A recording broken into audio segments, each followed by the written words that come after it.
GamingBolt presents 15 amazing Borderlands facts you probably didn't know. Shenanigans and failures like Battleborn aside, Gearbox Software is still renowned for creating the successful Borderlands series. There are quite a number of unknown facts about the Borderlands games that shine a new perspective on certain things, so let's take a look at 15 of those amazing facts here. We got a couple Hyperion warmongers, gentlemen. The bot! Prime it! Time to clock in.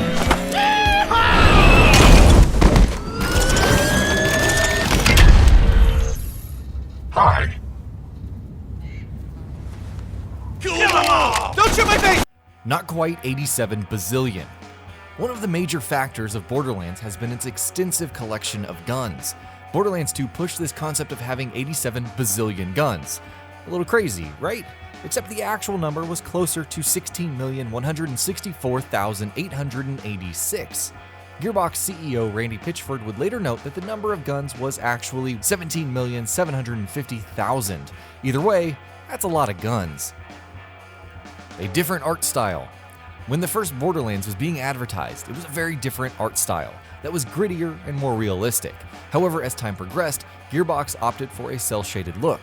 Though there was some dissension about this, the overall dark humor and copious amounts of violence proved that Borderlands was anything but a kid's cartoon. Tiny Tina's lazy eye. Tiny Tina is one of the most iconic characters in Borderlands, and incidentally, she was voiced by Ashley Birch, the sister of Borderlands 2 writer Anthony Birch. Though her insanity is one of her many lovable facets, her signature lazy eye happened by accident. It turned out to be a programming bug, but since it suited her overall look so well, it was left in. Scavenging ammo.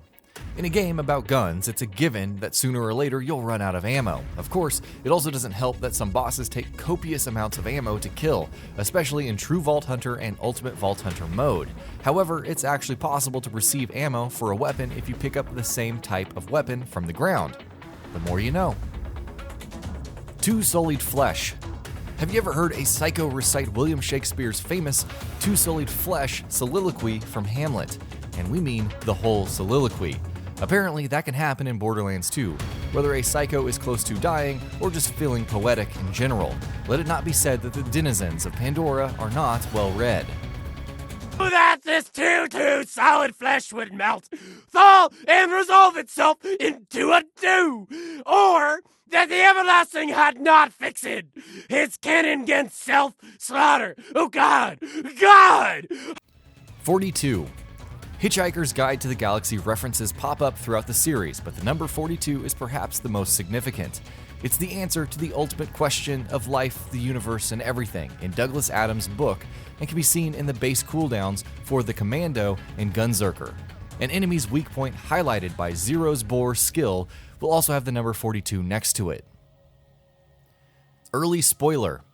The deception of Angel in Borderlands 2 is a major plot twist, but it's actually possible to find out about it way earlier in the game. After you hack the Catch a Ride on Angel's request, you can go all the way to Lynchwood instead of Sanctuary. You'll subsequently discover audio logs between Handsome Jack and Angel, thus revealing her treachery beforehand. Not that you can do anything about it. Sir, I may have found another potential. He's a commando. Oh yeah? Where is he now? He's been captured by bandits. They're, torturing him. Wow, I'm already impressed. Handsome Jack's New You taunts. When dying, the New You station serves as a respawn point and will offer friendly but sarcastic messages welcoming you back. At some point, dialogue from Handsome Jack was recorded for the New You station to taunt players. This would ultimately go unused for the final game, probably because Jack taunts you enough anyway. This is hilarious. I own the machine that just respawned you. So every time you die, you're actually paying me. Hey, I need you to help me name the diamond-covered pony you just bought for me. I was thinking crap for brains in honor of you, but that's not terribly mature, so I don't know, I was thinking butt stallion. Handsome Jack's ad-libbed lines. Handsome Jack is arguably one of the best video game villains of all time, combining his smarmy attitude and dialogue with a genuinely unlikable demeanor.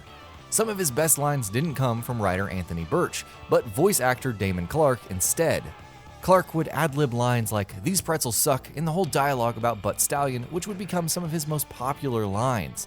Hilariously enough, Birch would feel regret at having no hand in writing these for Clark. Dog and Three Dog. Borderlands 2 is full of references to numerous properties, so why not throw Fallout in for good measure? There are some more obvious references, but you wouldn't know that Dog the shotgun is one as well. Though called Dog, the actual file name is 3Dog. That's one E and not two. The in-game description also states, because one barrel ain't enough and two is too few. These are references to Fallout 3's radio host and DJ 3Dog, whose famous quote is, 3Dog, because one dog ain't enough and two is too low, it's 3Dog. Vault Dweller Skin. A more obvious reference to Fallout can be found with the Vault Dweller skin. The color pattern and design consist of a blue body with numerous yellow highlights painted on top. That's the same design for the jumpsuit worn by vault-dwelling denizens in the Fallout universe. Given Borderlands' own obsession with vaults, it's easy to dismiss the skin on the first go-around. Tiny Tina's Grief. At one point, Tiny Tina was supposed to have a quest where you would tell her about Roland's death. She would become serious, thank you for the news, and recede to her workshop where she could be heard crying. Oh, and of course, you would get a weapon for completing the quest. However, this was ultimately removed from the final game with no reason provided. Then again, Tina coming to terms with Roland's death would become the centerpiece for a whole other storyline in the DLC Tiny Tina's Assault on Dragon's Keep, so that might be why. A simple reference to Mordor. If you think true Vault Hunter mode is all about tougher enemies, then you've got another thing coming. Following the Where Angels Fear to Tread chapter, you can pick up an item at Claptrap's place, which sees you walking all of the way to Mount Hellsfront with a certain item. No fast traveling or catch a ride allowed. Upon reaching, you'll find an enemy called Geary, who will take the item and fall into the lava, following which 3 rocks will reward you with loot. If this sounds familiar, it's because the entire quest is a reference to the journey to Mount Doom in The Lord of the Rings. B&K 3R and T. Ever wondered what exactly B&K 3R's noises mean? Well, they don't really mean anything, but if you picked up the Borderlands 2 Special Edition, you'd receive Inside the Vault, the art and design of Borderlands 2. It was revealed there that the noises B&K 3R make are actually sound designer Joshua Davidson, and he's screaming about T for some odd reason. Rosie from the Jetsons. Borderlands the pre-sequel has its fair share of references, and some can be pretty interesting. In Cleanliness Uprising, there's a robot named R0513, which could translate from Leet Speak to Rosie. The robot itself is blue and white and crazy about hygiene. Naturally, this is a reference to Rosie, the maid robot from the Jetsons. And that'll be about it for this one. If you guys like what we're doing at GamingBolt, please consider subscribing to our channel, and I'll see you guys on the next video.